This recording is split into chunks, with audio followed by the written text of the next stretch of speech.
আজকে তৈরি করব পারফেক্ট ক্যারামেল পুডিং। তো হ্যালো এভরিওয়ান, আসসালামু আলাইকুম। ফারিয়াস কিচেনে আপনাদের সবাইকে স্বাগতম। তো আজকে ক্যারামেল পুডিং তৈরি, তো চলেন শুরু করি। প্রথমে আমি যে পাত্রে ক্যারামেল সেট করব ওই পাত্রে আমি চুলায় বসিয়ে চিনি দিয়ে দিলাম, দিয়ে একটু পানি দিয়ে 2 মিনিট লো আছে জাল করার পরে এই যে কালার চলে এসেছে। এখন চুলা থেকে উঠিয়ে নেব, উঠিয়ে পুডিংটা সেট করার জন্য রেখে দেব।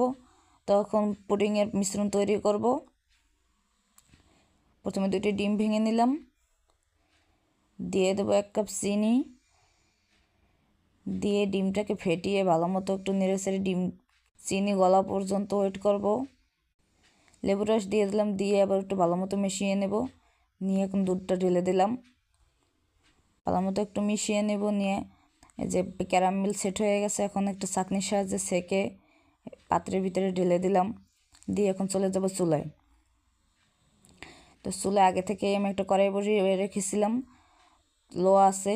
তো এই যে পানিটা বলক চলে এসেছে, এখন এটাকে বসিয়ে দিলাম, বসিয়ে দিয়ে 20 মিনিটের জন্য ওয়েট করব। তো চলে আসলাম 20 মিনিট পরে। তো এই যে দেখুন আমাদের পারফেক্ট ক্যারামেল পুডিং রেডি হয়ে গেছে। তো একটা সরিষার যে কোনো একটা আগলা করে নেব।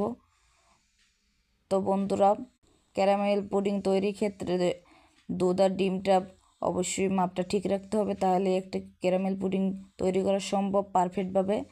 তো বন্ধুরা, ভিডিওটি ভালো লাগলে লাইক কমেন্ট সাবস্ক্রাইব করে দেবেন। তো আজকে পর্যন্ত সবাই ভালো থাকবেন। আসসালামু আলাইকুম।